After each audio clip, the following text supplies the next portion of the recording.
3차시 수업을 시작하겠습니다.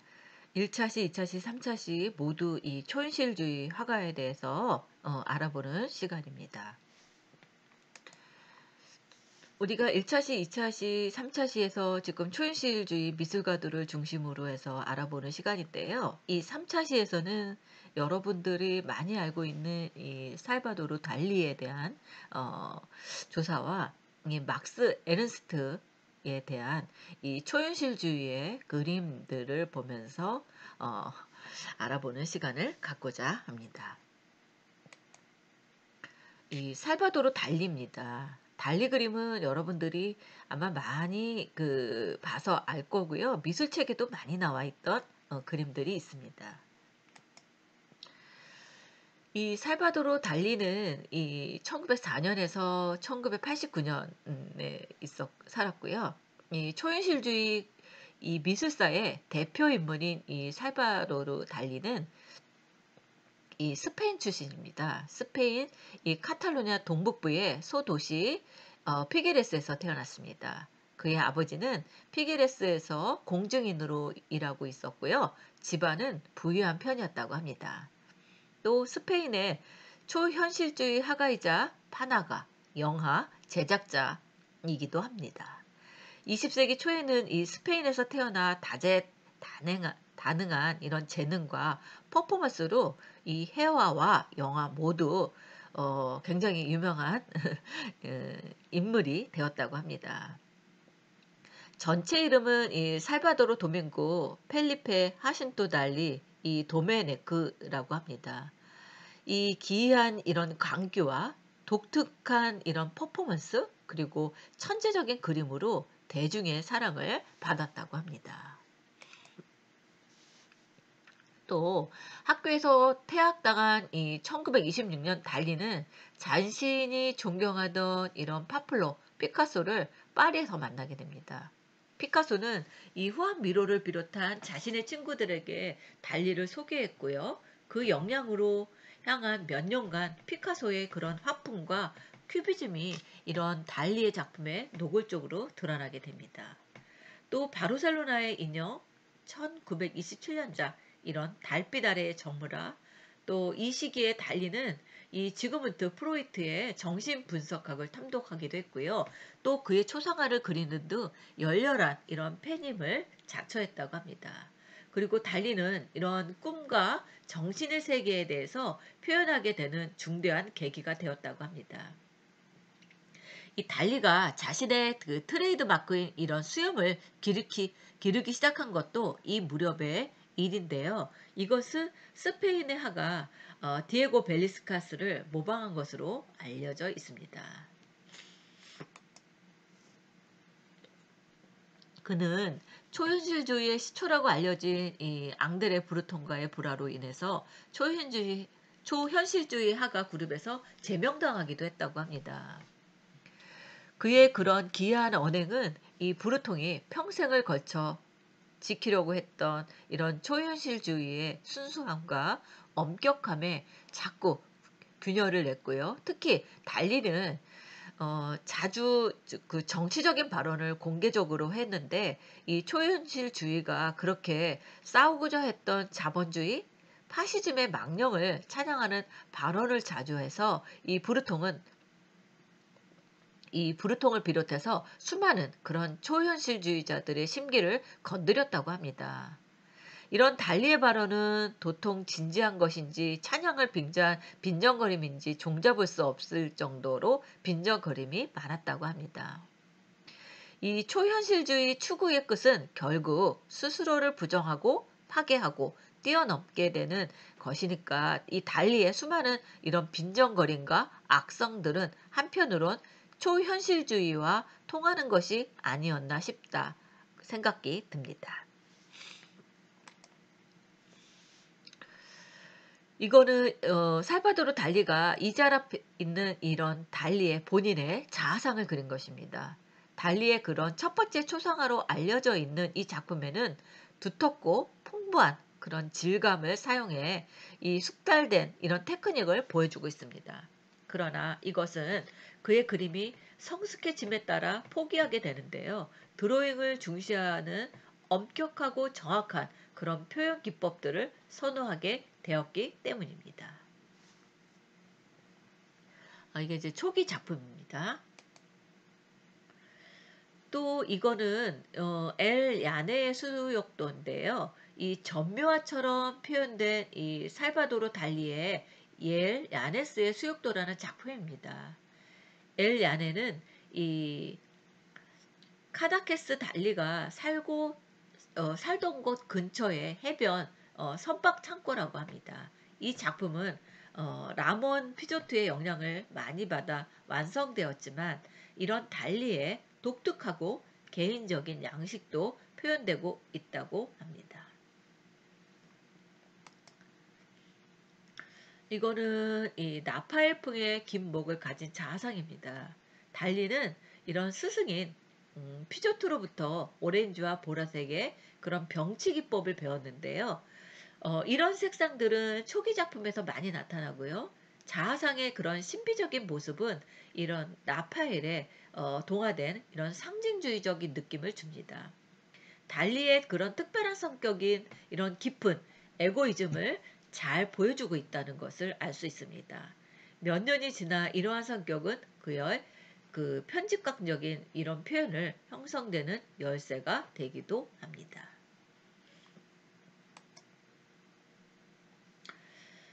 이거는 두 여인의 그 뒷모습이 있는데요. 하나는 창가에 서 있는 소녀고 하나는 등을 보이지 않는 소녀입니다.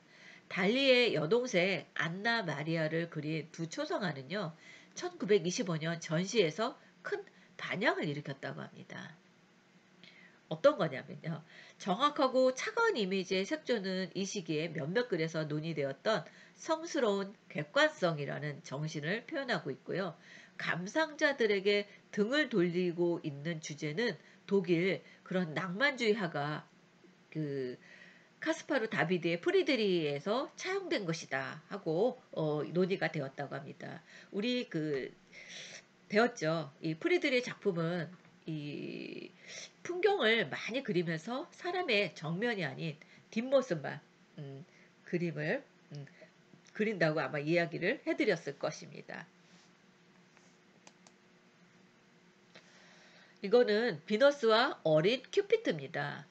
이 불확실한 이런 신화적인 인물들이 등장하는 이 작품은요. 이 피카소가 시도했던 이런 지중해적 고전주의와 같은 범주에 속합니다. 이 당시 달리는 이런 종류의 그 주제를 큐비즘의 기법이나 인상주의 풍경화 기법과 결합해서 실험하고 있었습니다. 이게 달리의 그런 큐비즘풍의 작품입니다. 이 작품에서 그의 관심이 이미 초현실주의에 빠져들고 있다는 것이 나타납니다. 이 바르셀로나의 인형입니다. 예. 이거는 소름의 시작입니다. 초기 작품들 중에서 완전히 그런 초현실주의적인 성향을 띤 작품 중에 하나이기도 한데요. 이런 달걀 노른자처럼 끈끈하고 내장과 같이 부드러운 형태는 도망가는 그런 선들, 글자, 숫자에 표현되었고요. 또 엄격한 그런 기하학적 공간의 도시간에서 분배되어 있습니다. 사물들의 그런 정확한 표현과 재현된 이런 내용 안에서의 비현실성의 혼합은 이후 달리의 모든 작품에서 기본적인 그런 골격을 형성하게 됩니다.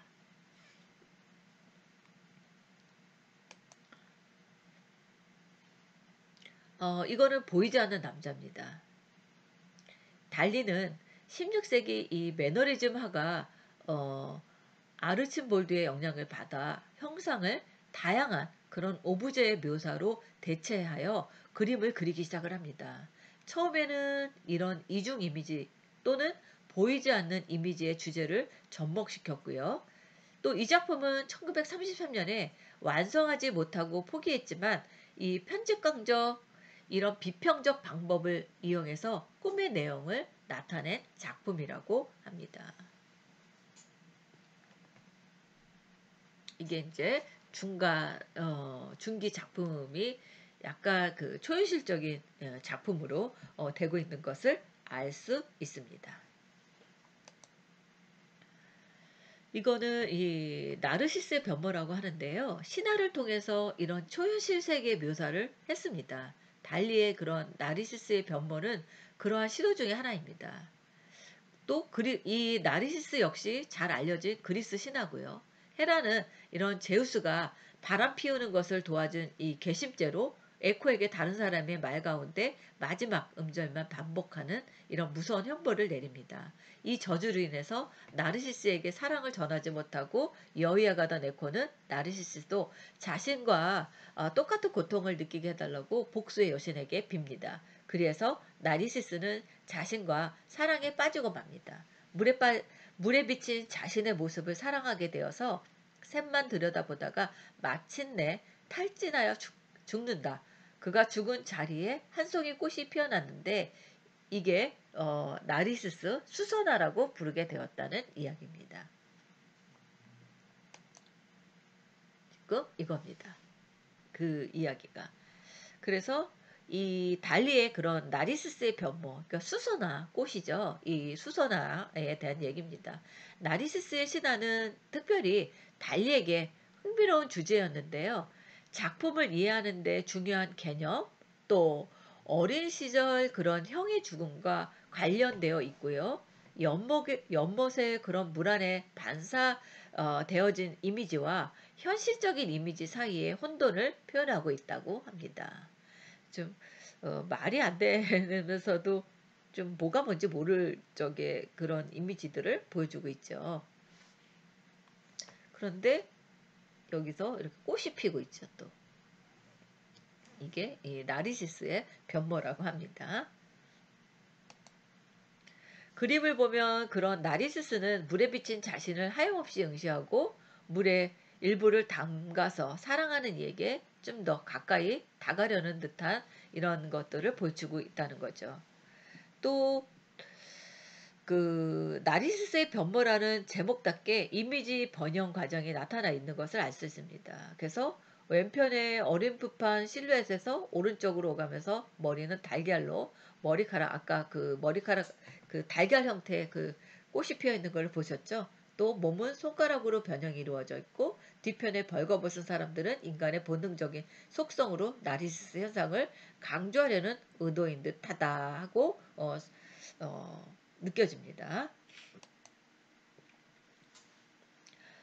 정신분석학에서는 이 신화를 빌어서 자기 육체나 자아가 사랑의 대상이 되는 상태인 자기의 경향을 나르시시즘이라고 부르기도 합니다.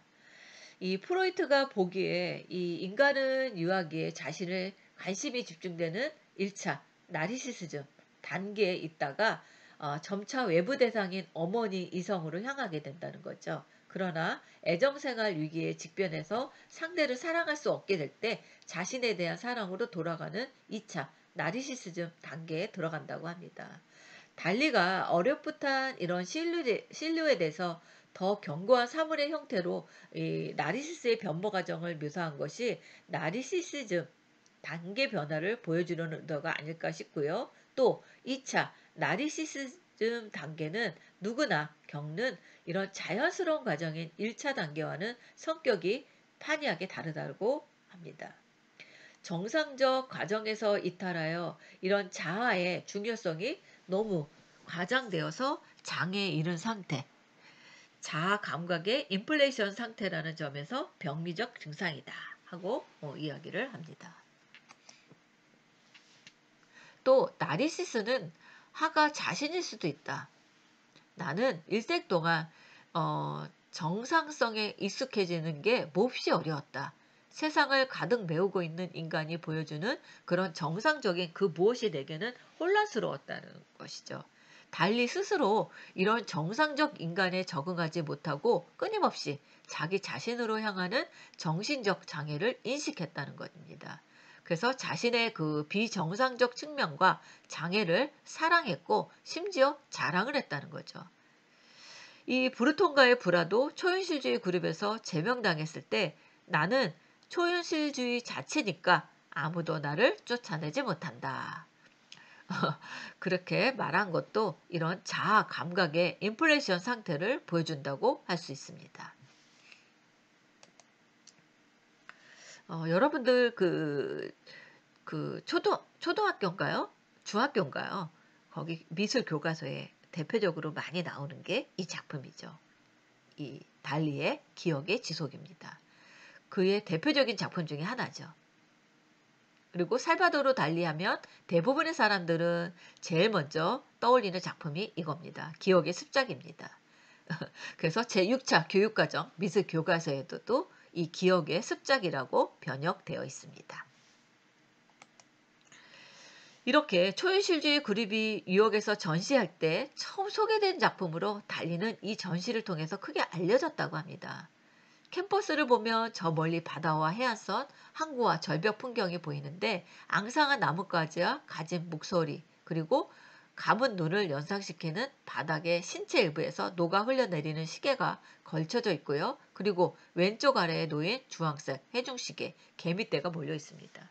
이렇게 달리의 고향인 이 바닷가 마을을 배경으로 한 이 작품은 무의식에 반영되었다고 해석되는 것이 일반적이고요. 여기서 등장하는 시계는 이 과거의 달리와 그의 억눌린 욕망을 보여주는 것으로서 그의 가족사와 성적 욕망이 포함되고 있다고 합니다. 그래서 이 시계는 현실 세계와 달리 견고한 모습이 아니라 녹아내리는 형상을 지니고 있다는 것이죠.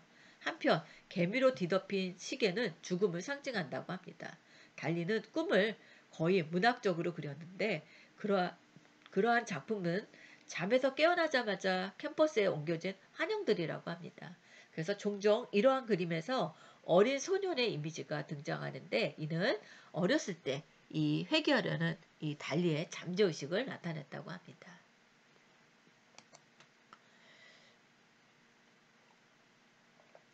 네, 이거는 후기 작품입니다. 이 비키니 섬의 새 스핑크스입니다. 이 산호섬 비키니에서의 핵폭발 실험과 이 히로시마와 나가사키의 핵폭탄 투하는 달리의 작품에 영감을 주었다고 합니다. 그래서 이 두 개의 인간의 머리와 나무는 이중 이미지로 핵 모양을 이렇게 보여주고 있다고 합니다. 예, 다음은 막스 에르스트입니다. 이 독일 망명 지식인 지도의 화가 막스 에르스트입니다. 그 1941년 4월 5월 이 남프랑스의 항구 도시 이 마르세유에서 이제 일어난 일인데요. 독일군의 이런 프랑스 침공으로 1940년 6월 프랑스 국토의 60%가 이 나치 독일군 치하에 놓이게 되었습니다. 이 프랑스에 주로 파리에 머물던 이런 독일 망명 지식인들은 남프랑스로 혹은 스페인을 통과해 이런 포르투갈로 도망쳐서 이 신대륙으로 망명의 그런 길을 재촉하던 그런 시기입니다. 막스 에르스트 역시 다른 지식인들처럼 미국으로 망명하기 위해 이 마르세유에 머물고 있었습니다. 에르스트는 1922년부터 파리에 머물면서 활동했던 전위 예술가입니다. 그 중에서도 초현실주의 화가였던 것이죠. 독일이 이렇게 시끄럽게 정권 교체를 하고 나치 문화 정책이 예술가들에게 철퇴를 휘두르던 시절에 그는 고국의 현실과는 상관없이 타국 프랑스에서 이런 초현실주의의 삶을 영위하며 파리의 이런 세느 강변 이 초현실주의 그림을 그리고 있었습니다. 2차 세계대전이 반발하고 나치가 파리를 점령하게 되자 급기야 망명을 서두르던 중이었던 것이죠. 초현실주의는 이런 현실을 초월한 아니 문자 그대로 프랑스 말로 현실의 예술형이었다고 볼 수 있습니다.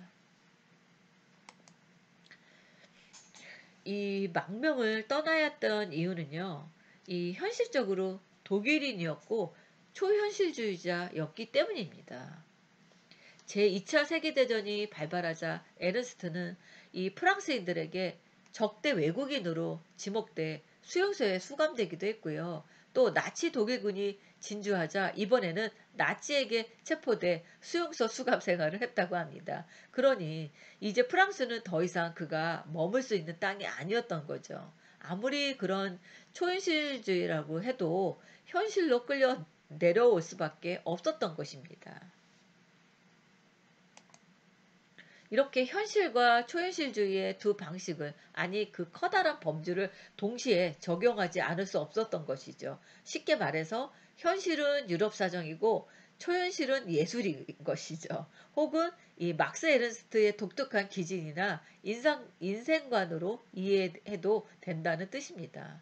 논의를 위해 어느 한쪽으로 치우칠 수도 없고 그렇다고 양쪽을 아우를 수도 없는 이런 현실과 초현실 사이에 막스 에른스트라는 작가가 자리 잡고 있다는 것이죠. 에른스트뿐만 아니라 일반적인 연구에서도 이 현실과 예술, 인간과 사회의 문제를 항상 고려할 수밖에 없는 것이 이 기초사항에 속한다고 합니다. 아무리 사회가 급박하게 돌아가도 인간의 본능적인 삶은 영이 돼야 하고, 아무리 예술이 고상하고 사랑이 따뜻하더라도 그것만으로 세상을 살아갈 수 없기 때문입니다. 이 점에서 이런 막스 에른스트는 파리에 장기간 체류했던 이런 동일인이고 초현실주의 화가였다는 사실에서 독일 망명 지식인들을 조망하는 풍경의 범위에 넣을 수 있습니다. 막스 에른스트는 독일 출신의 화가입니다. 그 중에서도 이 초현실주의의 궁정화가입니다. 서양 문화사에 자주 등장하는 개념이 이 궁정화가라는 이 과도한 말을 굳이 차용한 이유는 초현실주의를 대표하는 화가라는 것입니다. 즉 초현실주의 화가 중에서도 중심 인물이라는 뜻입니다. 그래픽 디자이너이고 조각가입니다.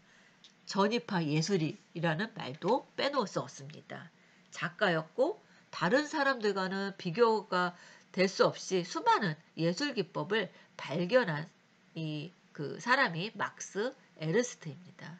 나무판, 잎, 천, 면, 울룩불룩한 것 뒤에 종이를 대고 연필 등으로 문지르는 이 프로타즈, 또 색을 두텁게 칠한 후 각종 도구를 이용해서 표면을 긁어내는 이 그리타주, 이런 윤기와 침강 수법인 조화, 진동, 그가 새로이 발견한 헤어 기법입니다. 이 프로타즈랑 이 그라타주 이런 것들이 이 막스 에른스트에서 처음 이런 헤어 기법들을 발견한 이 화가입니다. 이런 나무판이나 하드보드지 등에 종이, 헝겊, 나뭇잎, 핀 등 여러 가지 사물을 배치하고 잉크를 칠해서 찍어내는 그런 콜라지, 또 일정한 무늬를 종이에 찍어 다른 표면에 옮기는 데칼코마니, 이런 것들이 다 막스 에른스트가 발전시킨 20세기의 해학 기법들입니다.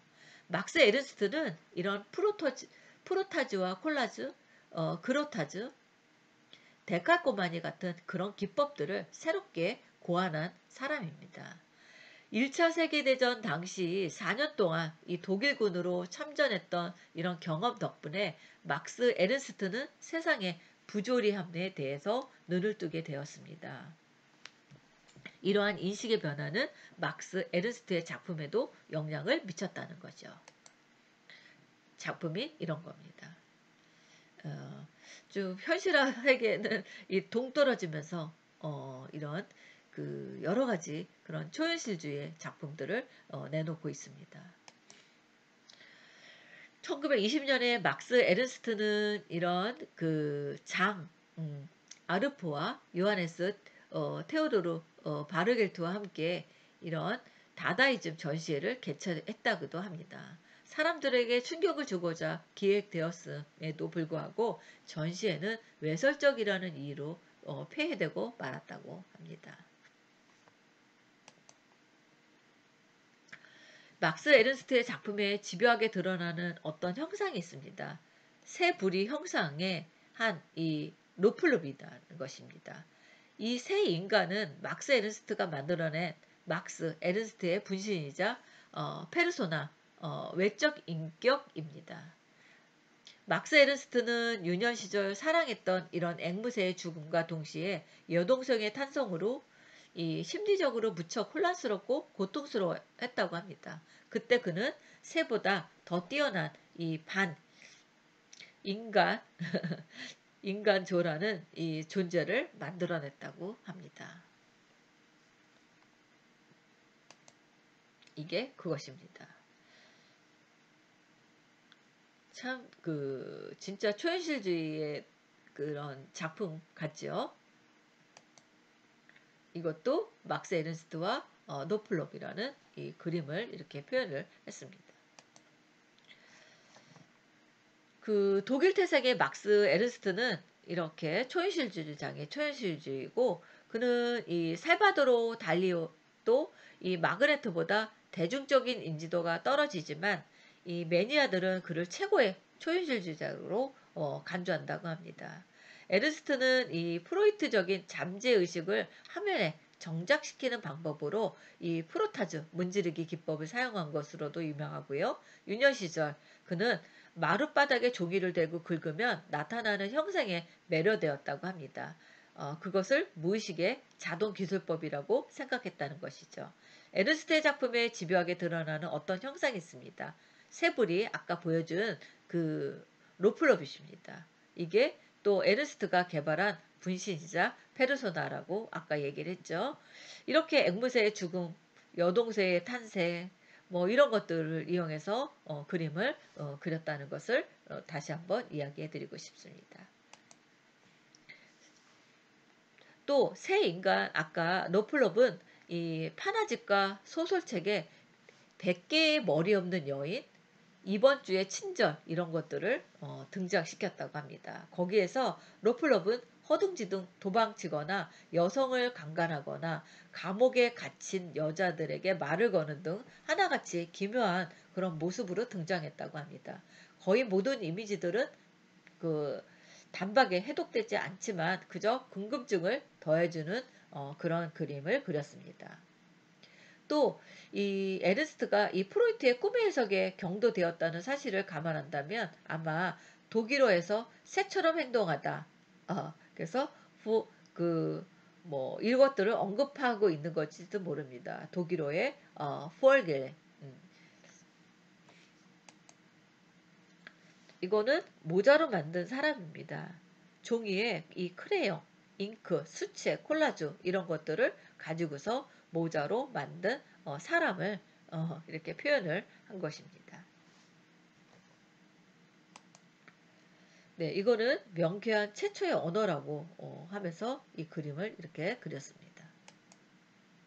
이거는 세레비지의 코끼리를 비유해서 이렇게 표현을 했습니다.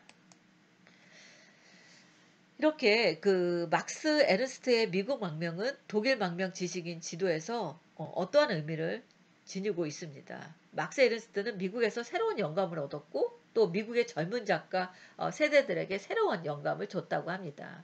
대표적인 게 이 잭슨 폴럭의 액션 페이트, 막스 에르스트의 영향이 없었다면 탄생하지 못했다고 합니다.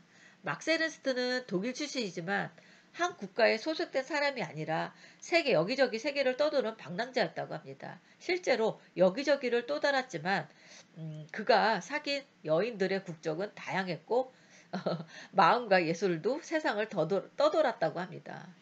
이 사람 독일인이라고 그랬죠. 또 미국인이었고 프랑스인이었다고 합니다. 독일에서 태어나 프랑스에서 예술활동을 하고 미국으로 망명한 다음 프랑스로 귀환해 프랑스에 영면했다고 합니다. 그래서 그는 국적을 초월한 현실을 초월한 이 현실주의자라고도 이야기합니다. 네, 이렇게 해서 우리 6명의 그 작품에 대해서 작가와 이 작품에 대해서 얘기를 했고요. 이거는 지금 여러분들한테 이 수업에 대해서 한번 의견을 좀 들어보려고 합니다. 여러분들 중간고사 이후에 이렇게 여러분들 수업을 들으면서 이 비대면 수업에 대해서 어떻게 생각을 하고 있는지 뭐 이제 코로나로 인해서 다음 학기는 이제 대면 수업이 되겠지만 그래도 이 대면과 비대면을 병행해도 괜찮은지 만약에 코로나가 이제 대면으로 되더라도 그 의견을 한번 듣고 싶어서 여러분들한테 간단하게 뭐 한두 줄이라도 괜찮습니다. 그거에 대한 의견을 써 주시면 좋을 것 같고요. 또 여러분들이 강의를 들으면서 이 수업을 들으면서 장점, 단점 뭐 개편해야 될 거, 개선해야 될 점 이런 것들을 하면 이야기를 해 주시면 제가 여러분들을 위해서 좀 더 이 단점이나 이런 것들을 개선을 하고자 합니다. 또 기타 뭐 간단하게 뭐 의견이 있으면 질문을 주셔도 됩니다. 상담을 주셔도 되고요. 편안하게 여러분들이 아주 짧게 이것들을 과제방에 올려주시면 고맙겠습니다. 예, 이렇게 해서 수업을 마치도록 하겠습니다. 감사합니다.